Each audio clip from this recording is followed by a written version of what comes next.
أعوذ بالله من الشيطان الرجيم. بسم الله الرحمن الرحيم. ایک منٹ۔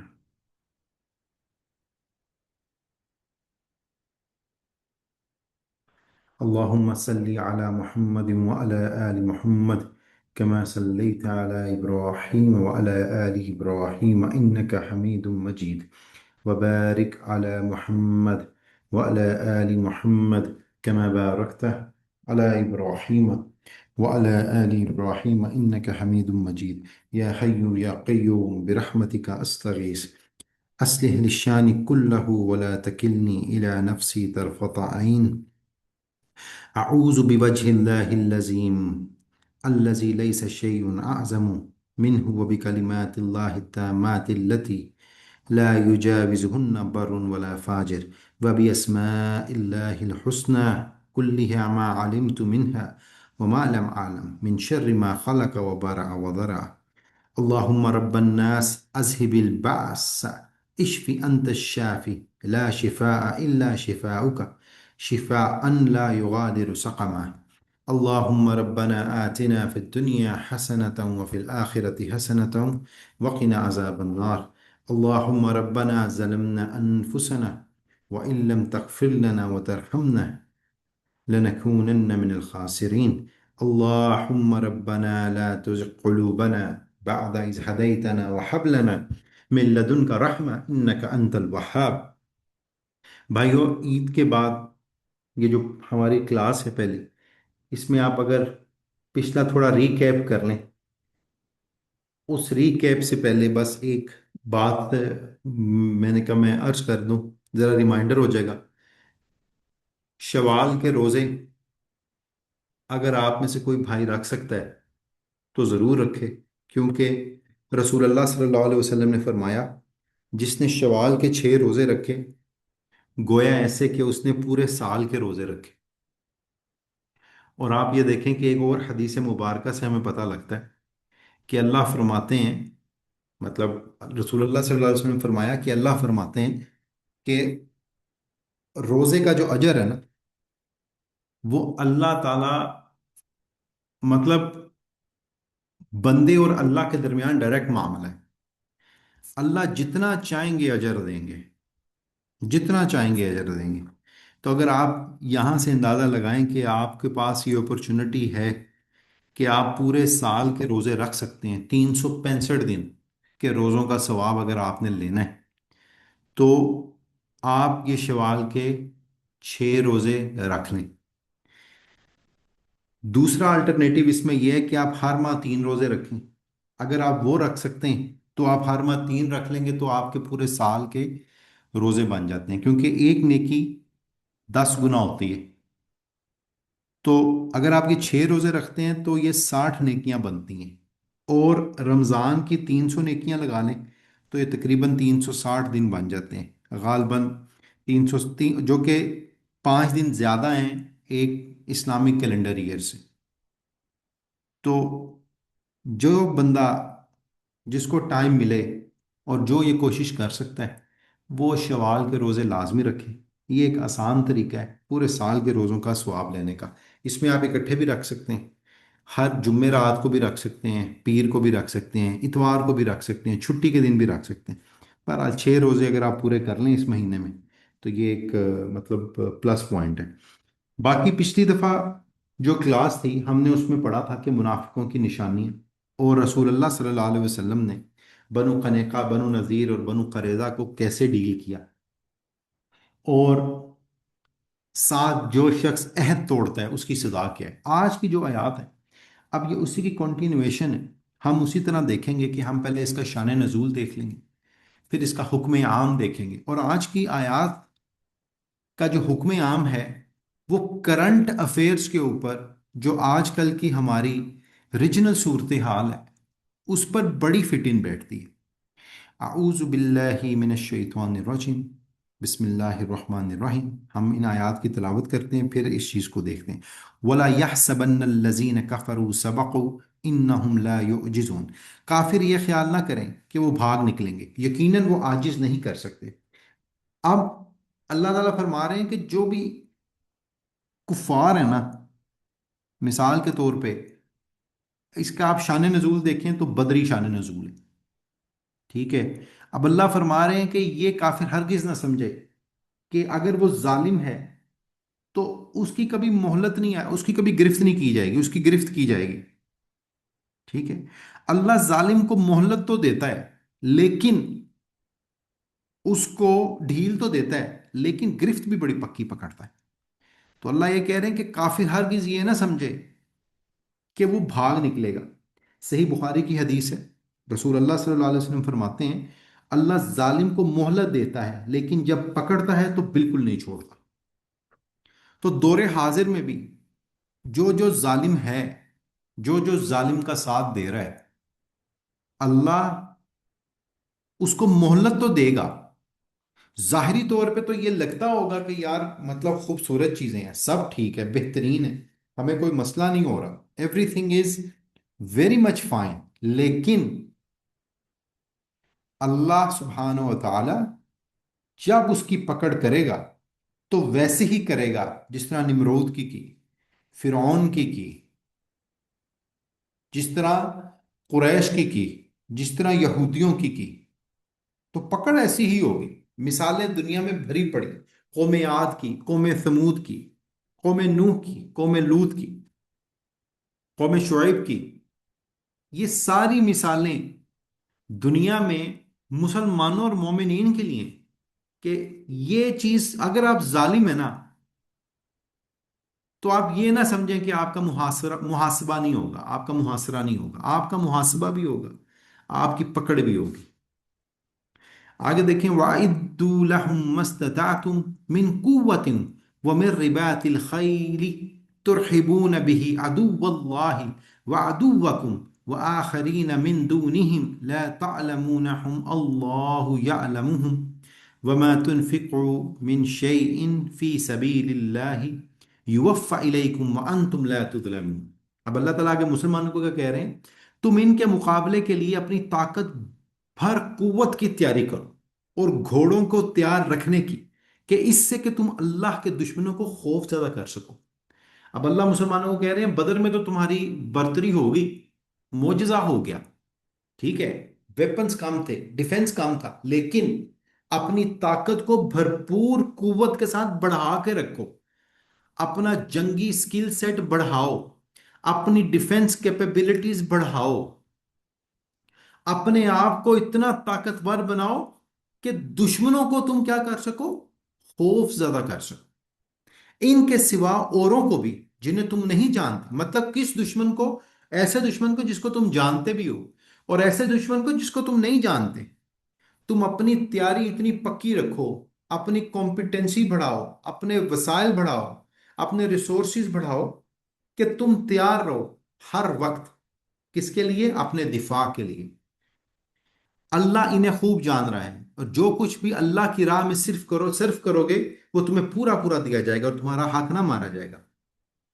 اب دیکھیں اسلام اتنا خوبصورت دین ہے کہ وہ مومنین کو تیار کر رہا ہے ہر لحاظ سے، اور کیا پرپس بتا دیا کہ اللہ تعالیٰ کہتا ہے کہ تم اپنی کیا کرو؟ قوت کو بڑھاؤ، اپنی قوت کو بڑھاؤ، کس لیے؟